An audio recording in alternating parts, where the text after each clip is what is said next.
En fait, c'est un autre équipage qui aurait dû partir à bord de Soyouz 11. Valéry Koubassov, Alexei Leonov et Piotr Kalodin. Mais Koubassov ayant eu des petits problèmes de santé, ils furent remplacés par Dobrovolsky, Volkov et Patsaïev. C'était le second vol de Volkov. La mission se déroula merveilleusement bien et ils effectuèrent l'ensemble de leur programme. Mais pendant leur retour vers la Terre, un clapet de ventilation se déverrouilla accidentellement, entraînant une dépressurisation rapide de la cabine. Le sang des cosmonautes se mit à bouillonner, au sens propre du terme.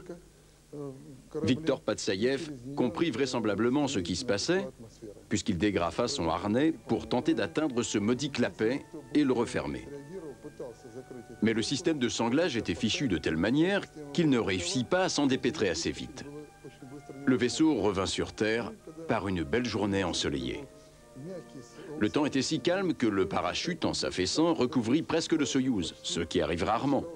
En général, après l'atterrissage, il reste gonflé et renverse le vaisseau, le traîne sur le sol. Ce ne fut pas le cas ce jour-là. Tout le monde accourut. On déverrouilla le panneau extérieur. À ce moment-là, ce fut le silence. Et puis, ils découvrirent les visages bleuis des 3 cosmonautes.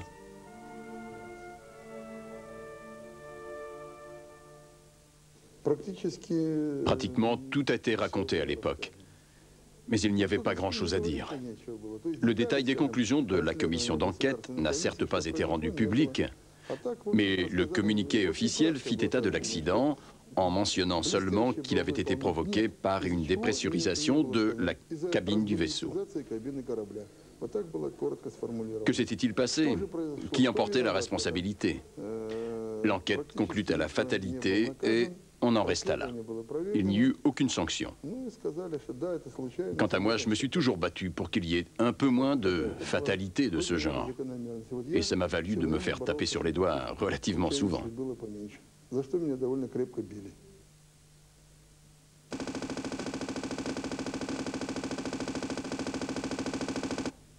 Affecté en 63 à la Cité des Étoiles, Yossif Davidov fut longtemps responsable d'un secteur clé. Celui qui met au point les équipements et les procédures de sauvetage des cosmonautes. Celui qui les entraîne aussi à affronter des situations extrêmes. À ce titre, il connaît tous les secrets de l'Odyssée, inaugurée par Youri Gagarin en avril 61. Mais au pays de Gorbatchev, ces secrets n'en sont plus. Ainsi, Yossif Davidov a pu les évoquer pour la première fois devant une caméra. Je suis le colonel Yossif Viktorievitch Davidov. Je suis né en 1937 à Zaporojié, en Ukraine. Juste après ma naissance, mes parents se sont installés en Crimée et j'ai passé ma petite enfance à Yalta. Quand la région a été envahie par les armées de l'Allemagne nazie, nous avons été évacués. Après la guerre, nous sommes revenus en Crimée et c'est là que j'ai été à l'école.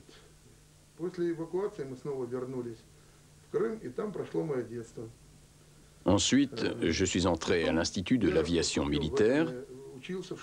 J'ai fait mes 2 ans de service militaire dans l'armée de l'air, comme ingénieur, à bord d'un bombardier stratégique Tupolev 16.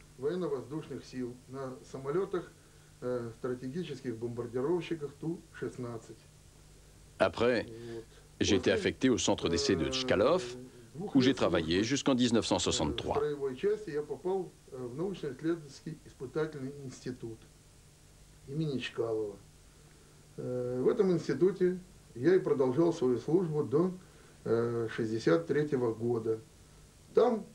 Dans cet institut, pendant les essais sur certains prototypes, j'ai eu l'occasion de rencontrer un type épatant, une personnalité hors du commun.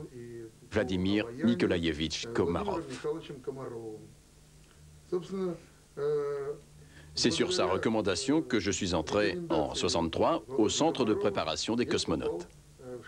J'ai commencé à y travailler comme ingénieur sur les techniques d'approche et d'arrimage dans l'espace.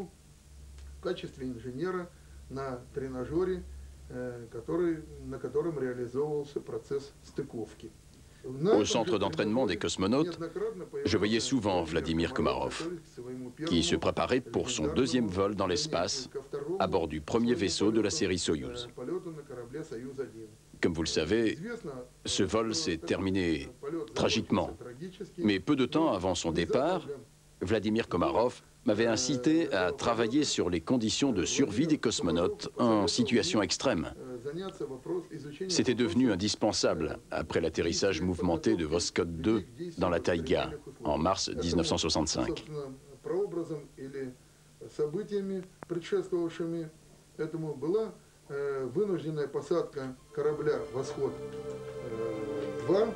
À bord se trouvaient Leonov et Belaïev. C'était le premier vol au cours duquel un homme, Leonov en l'occurrence, avait effectué une sortie dans l'espace. Mais ensuite, au moment du retour sur Terre, le système d'orientation automatique refusa de fonctionner et Voskhod 2 alla se poser au beau milieu de l'Oural, dans la taïga. C'était l'hiver et les recherches des sauveteurs furent particulièrement pénibles.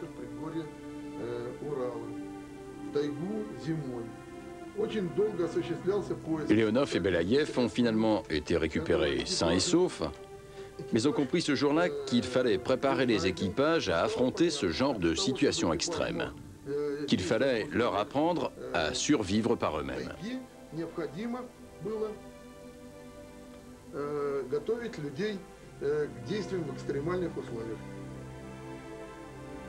Leonov et Belaïev ne furent pas les seuls à vivre un retour mouvementé.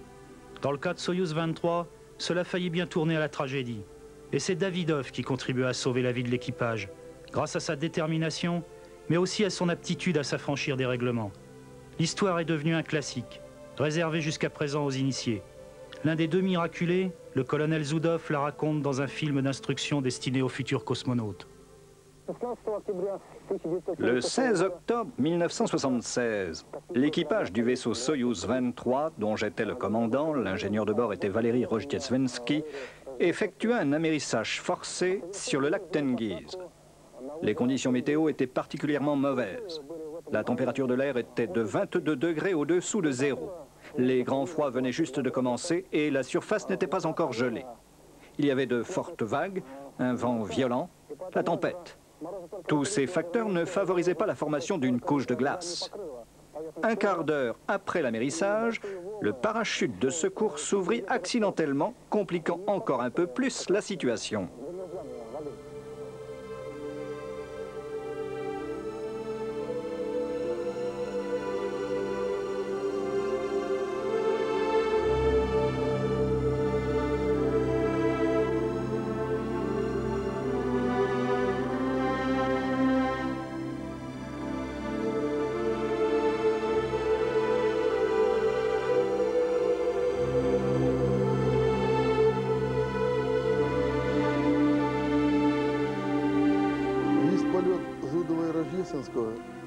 Le voyage de Zoudov et Rozhdestvensky avait bien failli commencer par une dégringolade.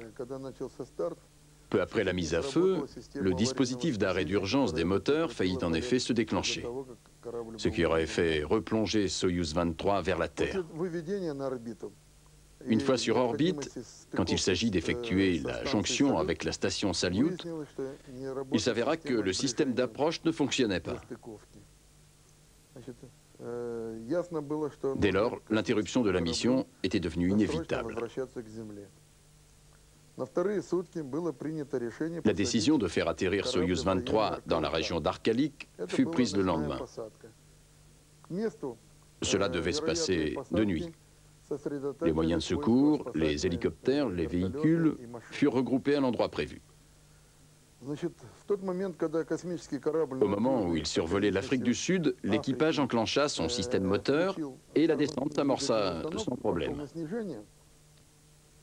Dans la région prévue pour l'atterrissage, les conditions météo étaient plutôt bonnes, nuit claire, ciel étoilé. Mais le système de freinage des moteurs refusa à son tour de fonctionner et le vaisseau dépassa la zone de 121 km. Il alla tomber au milieu du lac Tengiz, pas très loin de la ville d'Arkalik. À partir de là commença une lutte acharnée pour sauver la vie de l'équipage. L'hélicoptère à bord duquel je me trouvais arriva assez vite sur les lieux de l'amérissage, en une quarantaine de minutes environ. Les différents signaux de détresse nous permirent de localiser tout de suite le vaisseau.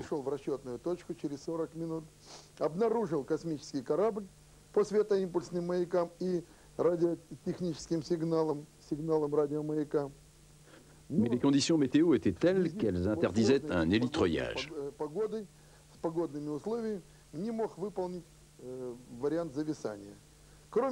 En outre, personne ne s'attendait à ce qu'il tombe au milieu d'un lac.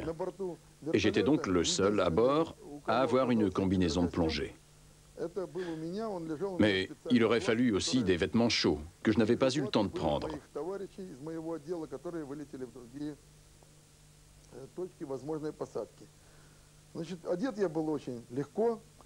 J'ai quand même enfilé ma tenue et je me suis assis à la porte de l'hélico, en position pour me faire descendre près du vaisseau.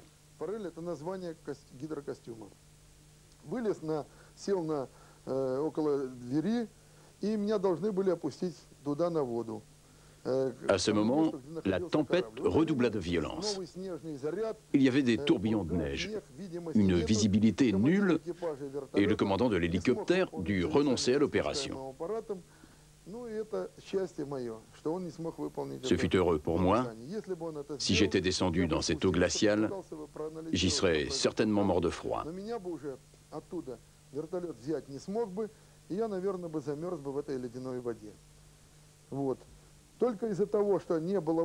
Notre hélicoptère tourna au-dessus du Soyouz tant qu'il y eut du carburant. Il alla ensuite se poser sur la berge du lac. On se procura alors des canots pneumatiques et quelques hommes essayèrent de rejoindre le vaisseau.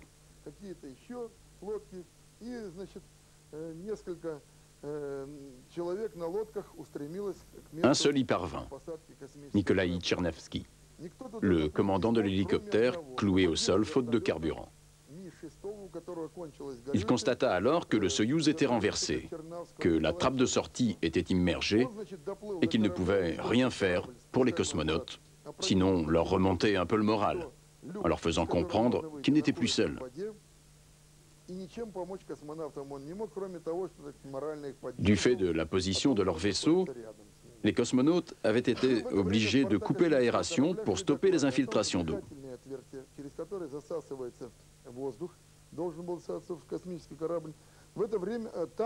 Au bout de 6 heures, ils commencèrent à éprouver des difficultés à respirer.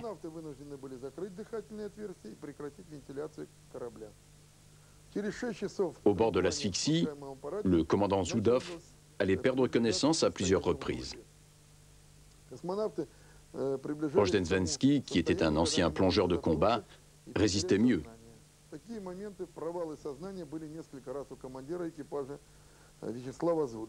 Валерий Рождественский, как в прошлом водолаз и моряк, за что его, собственно, назвали потом адмиралом Тенгизским, он себя держал более, он чувствовал себя более лучше. Время шло. Quand le jour se leva, une douzaine d'heures s'étaient écoulées depuis l'amérissage. Tous les hélicoptères de notre zone étaient immobilisés sur la rive, faute de carburant. Mais un hélico d'une autre zone arriva. Il était piloté par le commandant Nikolai Kondratiev et par Oleg Gudkov, un grand pilote qui avait la réputation d'avoir beaucoup de chance, car il arrivait généralement le premier à l'endroit où les vaisseaux atterrissaient.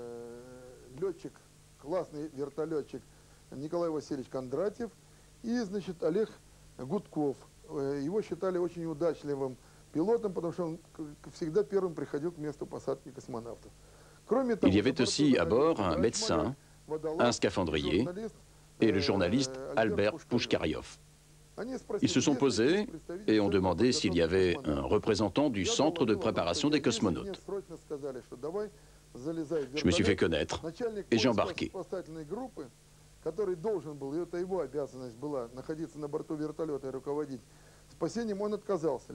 C'est le chef des recherches et du groupe de sauvetage qui aurait dû se trouver à bord pour diriger les opérations. Mais il s'était débiné pour ne pas risquer d'avoir à répondre de la mort des cosmonautes devant un tribunal, en cas de malheur. Nous avons donc rejoint le vaisseau et nous avons fait descendre le scaphandrier. Il réussit à fixer une élingue et fit signe de tenter de le soulever. Mais à l'époque, les directives interdisaient formellement l'hélitreuillage d'un module dans lequel se trouvaient encore ses occupants.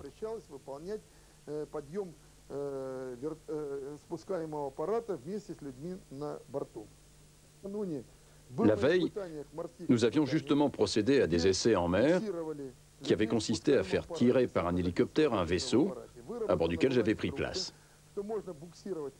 La décision de principe avait été prise à l'issue de ces essais d'autoriser la manœuvre en limitant la vitesse de l'hélicoptère à 7 km/h. Et un projet de directive avait été préparé dans ce sens.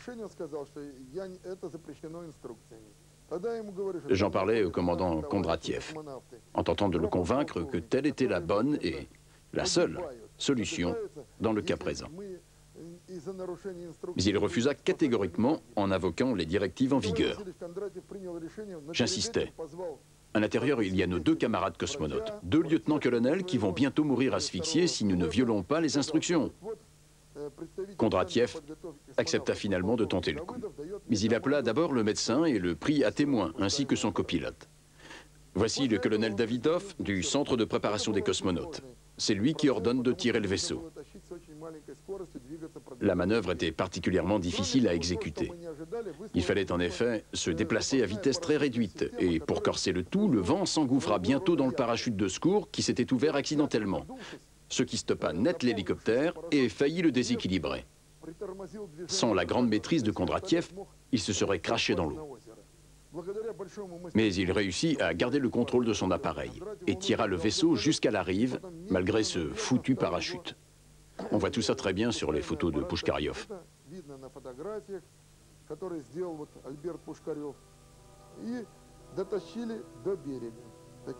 C'est ainsi qu'on a finalement réussi à les ramener et à les sortir à moitié asphyxiés, mais vivants. Les médecins entreprirent alors de les allonger et de les envelopper dans des couvertures. Mais Albert Pushkaryov vint me trouver pour me dire « Yossif, c'est pas possible. Ils ne peuvent pas entrer comme ça dans l'histoire, étendus et grelottants. » Alors, je les ai fait mettre devant leur vaisseau et je me suis glissé à l'intérieur pour récupérer les objets personnels et les documents de bord. Albert a pris sa photo au moment où je ressortais. Je l'ai encore, cette photo.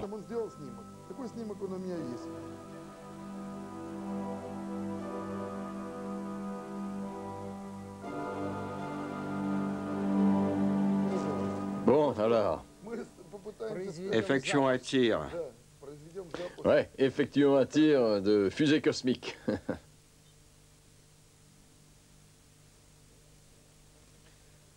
Bon, c'est moi qui vais porter un toast, d'accord? D'accord. Je bois à ta santé, à ton bonheur familial, puisque vous fêtez aujourd'hui votre anniversaire de mariage. Merci. Tant d'années communes avec ta femme Marina. Que votre bonheur continue d'être aussi fort, solide et radieux. Merci, Lev. Et vive la vie. Oui, justement.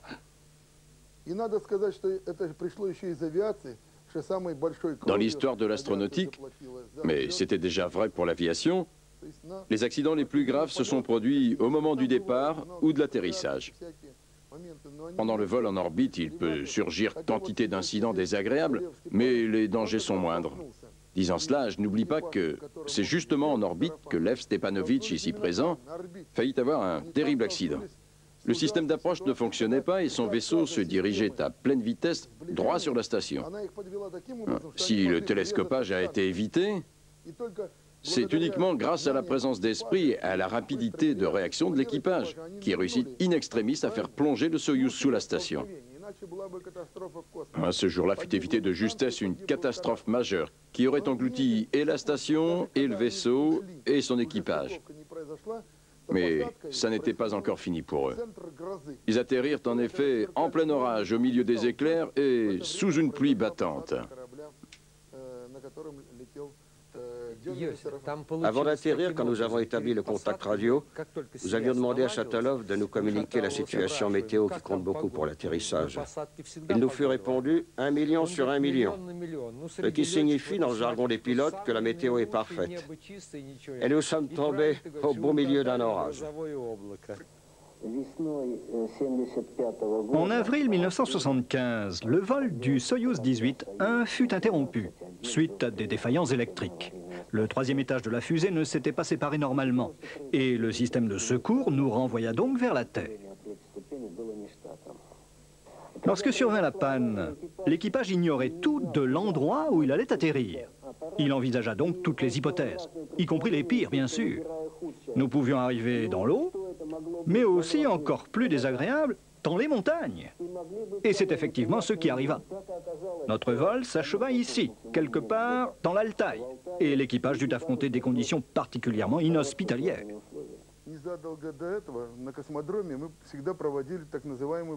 Sur le cosmodrome de Baïkonour, nous procédions toujours peu avant le départ à une récapitulation des procédures d'urgence.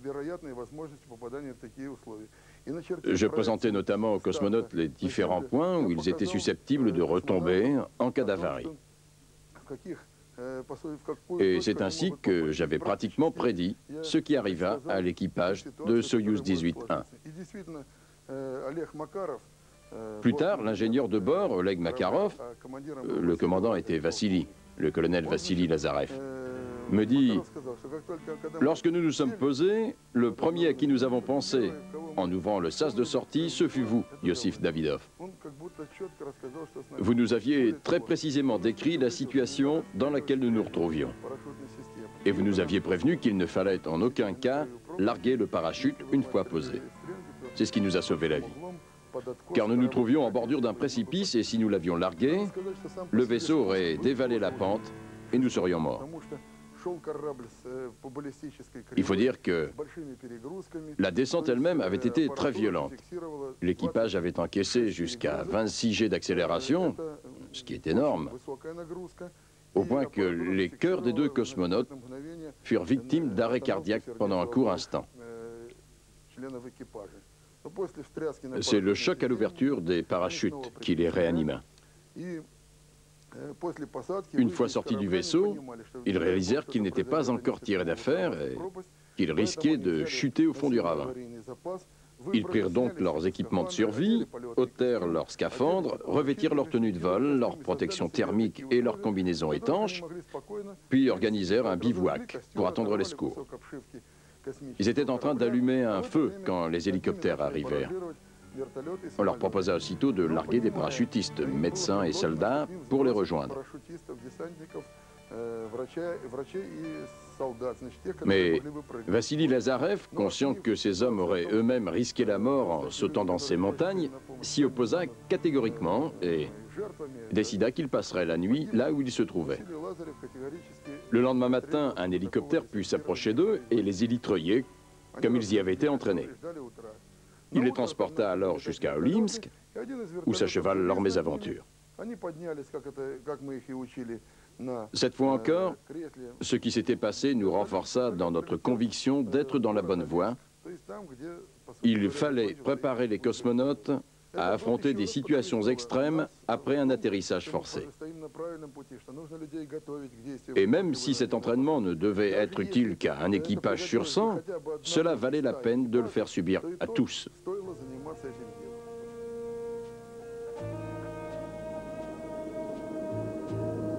Ces images sont extraites du film d'instruction destiné aux apprentis cosmonautes. Ce sont les membres du service de Yossif Davidov qui leur présentent les principes de la survie dans toutes les situations qu'ils vont devoir affronter pendant leur stage. En montagne, dans le désert, dans le Grand Nord ou en mer.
Parce que le travail de ces spécialistes de la survie reste soumis à certaines règles de confidentialité, Yossif Davidov a souhaité que leur visage soit masqué.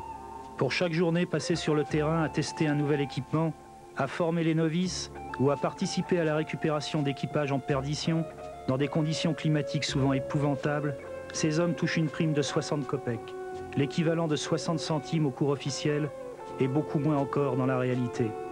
Leur enthousiasme et leur ténacité ne sont pas affaires d'argent.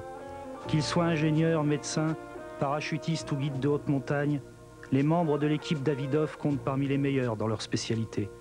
Tous se dévouent corps et âme à leur tâche, y laissant bien souvent leur santé, à l'image de Yossif Davidov qui a déjà été victime de 2 infarctus professionnels.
Même si ces entraînements ne devaient être utiles qu'à un équipage sur 100, cela vaut la peine de les faire subir à tous.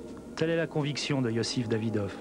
En fait, ils sont 12 auxquels il a évité, comme il dit, de se retrouver dans le mur du Kremlin avec une plaque à leur nom et une médaille de héros de l'Union soviétique à titre posthume. L'entraînement en mer était particulièrement pénible. Je me souviens qu'on restait 2 ou 3 heures dans le vaisseau avant de pouvoir le quitter. Et même plutôt 4. Oui, c'est vrai, 4 heures. C'était dur de faire moins. Il fallait que chacun ôte son scaphandre et la tenue de protection thermique avant d'enfiler la combinaison étanche. Ça demandait bien 4 heures. Je me souviens de Boris Valinov qui ne cessait de répéter « Il faut faire plus vite, il faut faire plus vite ». Un jour, je lui ai dit « Montre-nous comment faire plus vite et le temps que tu réaliseras deviendra la norme ». Il n'en a plus jamais reparlé.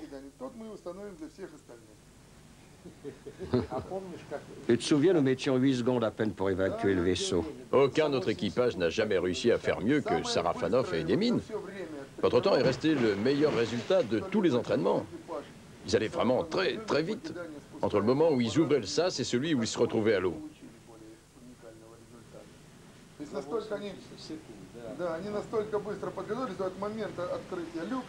Par la suite, on a eu à entraîner ces équipages féminins.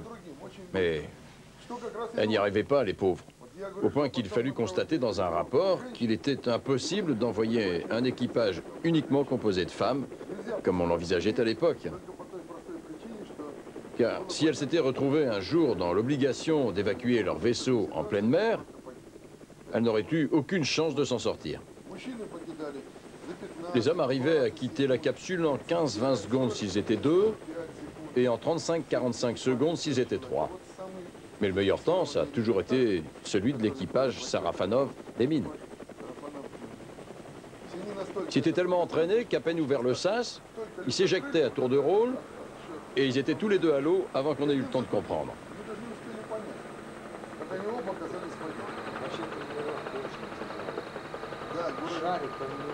En réalité, il s'agit d'un entraînement très dur. À chaque vague, le vaisseau oscille jusqu'à 70 degrés. Et 4 heures de ce genre de ballottement, c'est vraiment tuant. Au début, on n'arrivait pas à rester assis au même endroit, on était pris de nausées terribles. Et puis peu à peu, on a appris à maîtriser notre position et tout est allé mieux. Les cosmonautes vivent cet entraînement de manière différente. Et puis ça dépend de la houle. Mais je pense que l'on peut comparer l'entraînement en mer à un mini-voyage dans l'espace, sur le plan des contraintes physiques et psychologiques imposées aux individus. Tu te souviens de ces entraînements dans la chaleur du sud, dans les glaces du nord, encore dans les forêts? On y a appris à se battre concrètement pour la vie et on est devenu plus courageux. Je veux ajouter à ce sujet une chose importante. C'est que tu as toujours testé sur toi-même tous ces entraînements avant de les faire subir aux cosmonautes. Oui, c'est vrai. Et je veux aussi souligner ton abnégation. Tu as toujours été de l'avant, sans attendre l'instruction de qui que ce soit.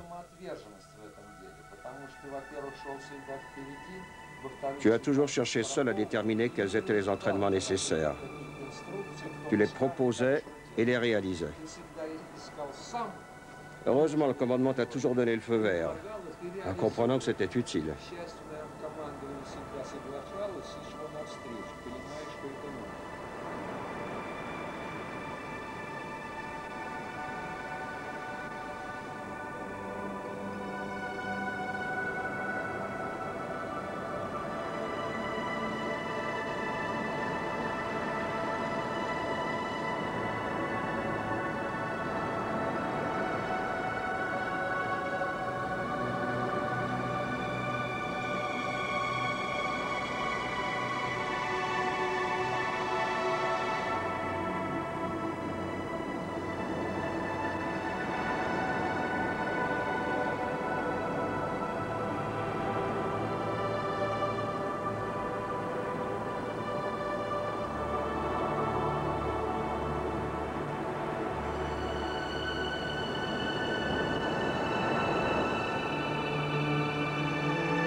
Je voudrais vous donner cet exemple des entraînements que nous subissions.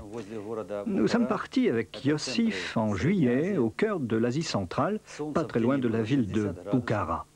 Il faisait 44 degrés à l'ombre et 60 degrés au soleil. Le sable était chauffé à blanc. Et c'est dans ces conditions que nous avons dû survivre pendant une semaine.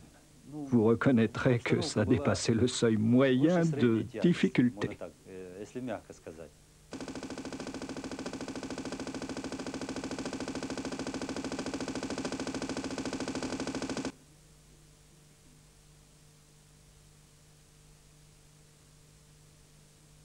И вот, веря Иосифу, беспредельно веря, что он нас правильно научил, мы очень четко... Nous avions une confiance totale en Yossif.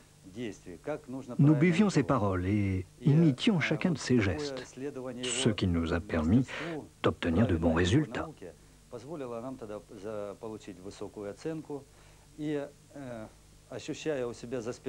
Avec mon coéquipier, Alexandre Volkov, nous le savions en permanence derrière nous, dans le désert comme dans l'espace.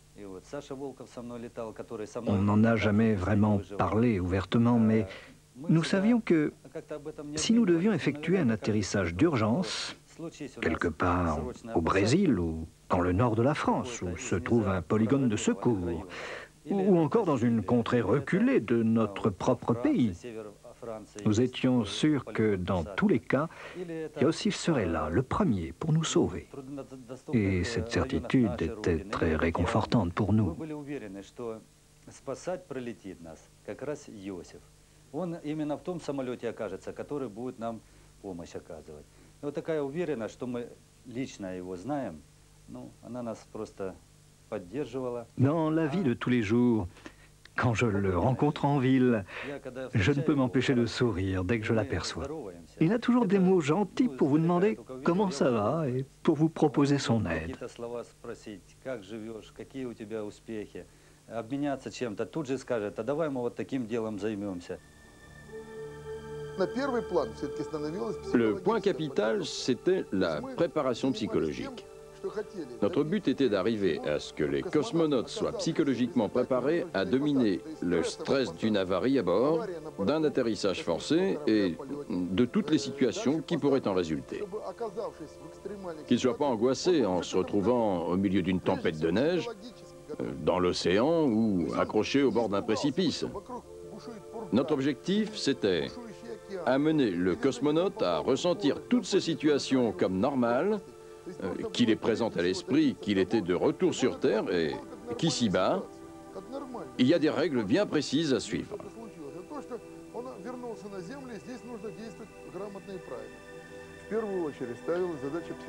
Les pilotes cosmonautes appréciaient généralement cette préparation psychologique à l'action en situation extrême.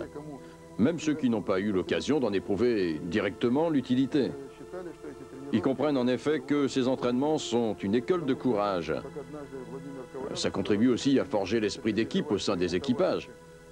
C'est Volodya Kovalyonok qui expliqua que le jour où un cosmonaute se met à se préoccuper de son camarade plus que de lui-même, cela signifie qu'un équipage cosmique vient de naître. Je dois ajouter que la préparation des hommes aux situations extrêmes n'était pas notre mission principale, même si j'y attachais une importance particulière. Mon service s'occupait aussi des essais de diverses techniques et de leur perfectionnement, notamment du système de parachute, des dispositifs de secours et des moyens requis pour les missions de sauvetage. Parmi ces moyens techniques, dont la mise au point nous a demandé pas mal d'efforts, il y a ces véhicules que nous avons baptisés les oiseaux bleus. J'en ai ici la maquette. Il s'agit d'engins tout-terrain capables de se déplacer dans les sables, dans les marécages, dans la neige ou en montagne. En outre, les deux versions sont complémentaires. Chacun des véhicules peut toujours aider l'autre à se tirer d'une situation délicate. De plus, il existe un troisième type de véhicule qui peut être chargé sur l'un des oiseaux bleus et que nous appelons le tout-terrain à vis.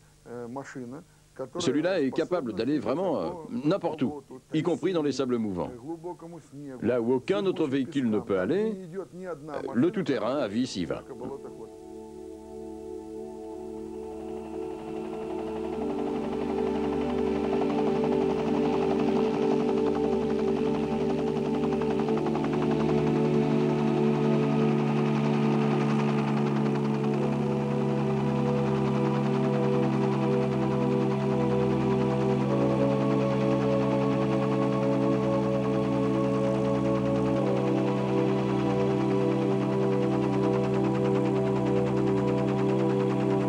Celui qui vient d'être affecté au détachement de cosmonautes est un novice, qui ouvre de grands yeux sur tout ce qu'il découvre.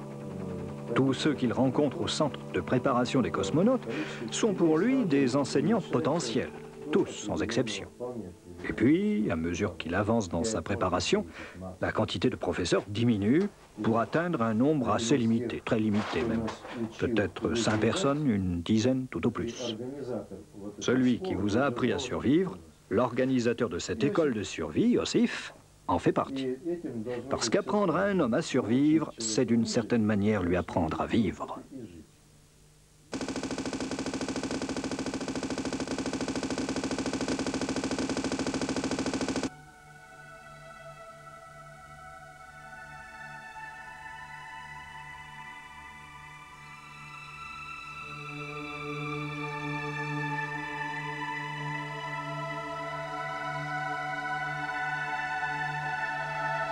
Il y a au fond de chacun d'entre nous une faculté à affronter de manière créative chaque situation concrète, et c'est une ressource précieuse. Après avoir reçu l'enseignement que dispensaient Yossif et ses gars, nous étions prêts à puiser dans notre propre imagination pour trouver des solutions à tous les types de problèmes.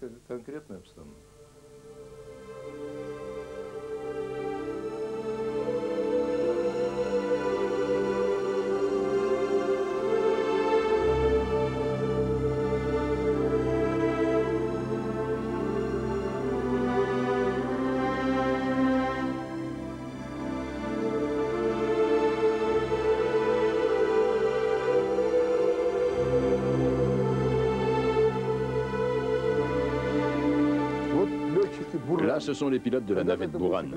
Cette photo était secrète il y a encore quelque temps parce que tous ces gens devaient rester couverts par le secret, moi y compris. Ah, celui-là s'est tué cette année en Italie, aux commandes d'un MiG-29. Là, c'est Igor Volka. Et là, Kanonenko. Lui aussi est mort pendant un essai en vol. En fait, sur cette photo, il n'y en a plus qu'un, deux et trois de vivants. Les autres sont morts. Vladimir Titov, qui est parti 3 fois. La dernière fois, sa fusée a brûlé au départ et ils s'en sont tirés de justesse avec Strekhanov.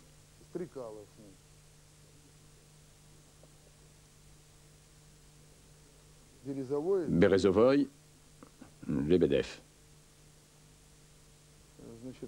Щукин, lui aussi est mort.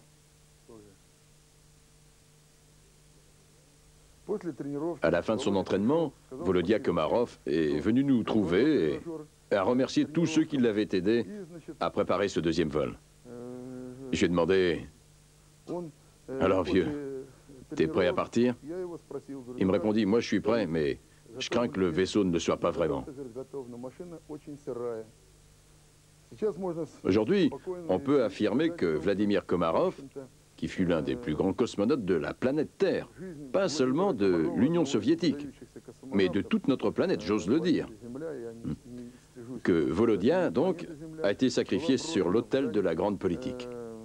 Brejnev devait se rendre à la conférence internationale de Karlovy Vary. Et il avait insisté pour que le jour de son ouverture coïncide avec le lancement de Soyouz 1. 3 jours après, les participants ont pu saluer debout ce nouveau succès de la cosmonautique soviétique. Mais ensuite, ils durent observer une minute de silence à la mémoire de Volodya Komarov, dont les parachutes s'étaient mis en torche au retour.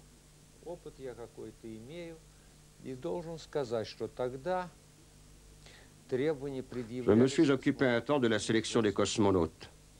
Et je dois dire que les critères étaient très sévères. Pour les commandants de bord. On exigeait la même chose pour les ingénieurs de bord. À l'époque, les conditions de vol étaient telles qu'il fallait être extrêmement sélectif.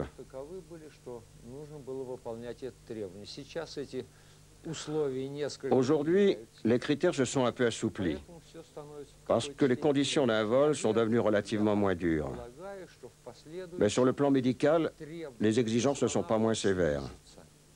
Le cosmonaute doit posséder une santé irréprochable. En orbite, il n'y a personne qui puisse l'aider s'il tombe malade. Il ne pourra compter que sur lui-même et la Terre ne pourra guère lui fournir qu'un diagnostic à distance. Voilà pourquoi il doit être en excellente santé.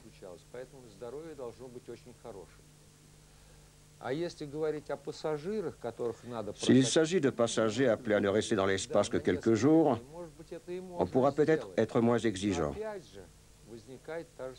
Mais en sachant que s'il tombe malade là-haut, il n'y aura rien à faire pour lui venir en aide. Et puis, il faut qu'il soit capable d'encaisser le décollage et l'atterrissage. Ah, mais moi, je parlais simplement de son état de santé général.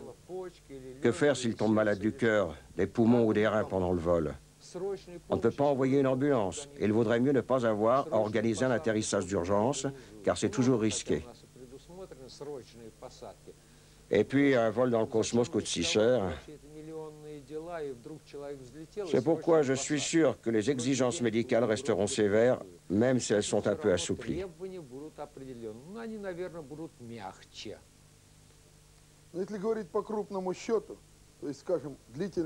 Si on parle maintenant des vols orbitaux de longue durée ou de missions interplanétaires, vers Mars par exemple, les cosmonautes devront posséder une formation de très haut niveau et une santé d'acier.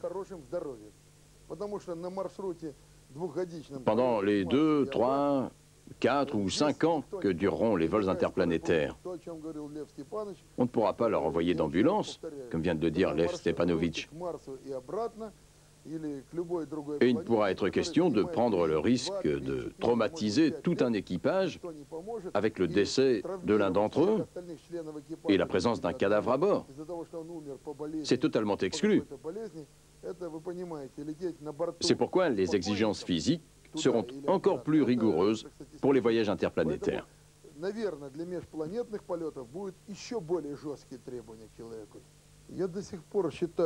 Aujourd'hui encore, le métier de cosmonaute est le plus dangereux des métiers du monde. Les pertes ont été très élevées. Pour les astronautes américains, la proportion de tués est environ de 1 pour 6. Chez nous, elle tourne autour de 1 pour 8. Il n'existe pas une seule profession qui présente un tel facteur de risque. Qu'il s'agisse des mineurs, des marins, des géologues ou des alpinistes.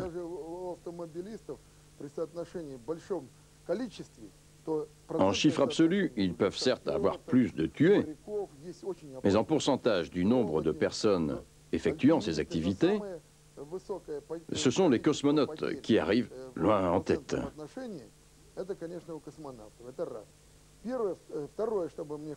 J'ajouterai qu'à mon sens, la conquête spatiale soviétique aurait dû faire l'objet, dès le départ, d'un programme national,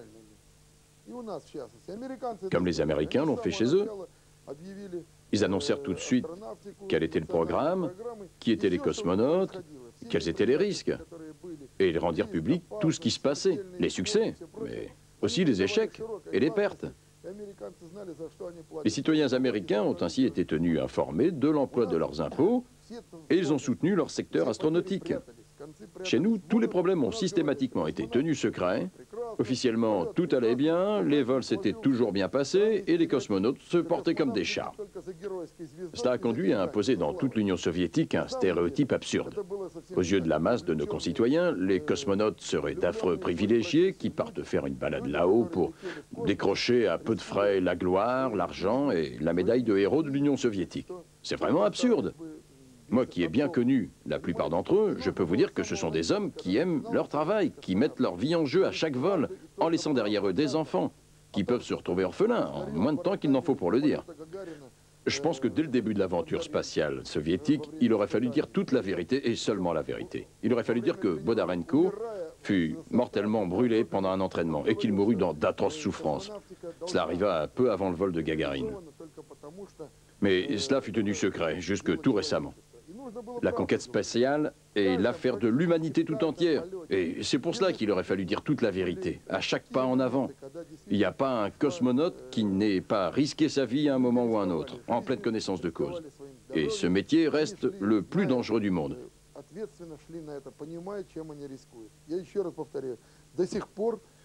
Il aurait fallu le dire aux Soviétiques, pour qu'ils n'aient pas aujourd'hui encore, à l'époque de la perestroïka, une vision faussée des choses qui les conduit à se dire « Prenons l'argent affecté à la conquête spatiale et mettons-le ailleurs ».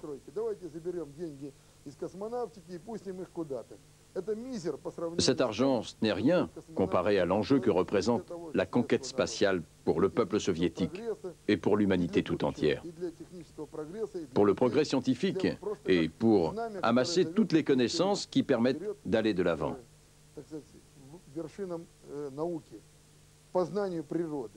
Voilà de quoi il faut parler avant tout. C'est ça le plus important.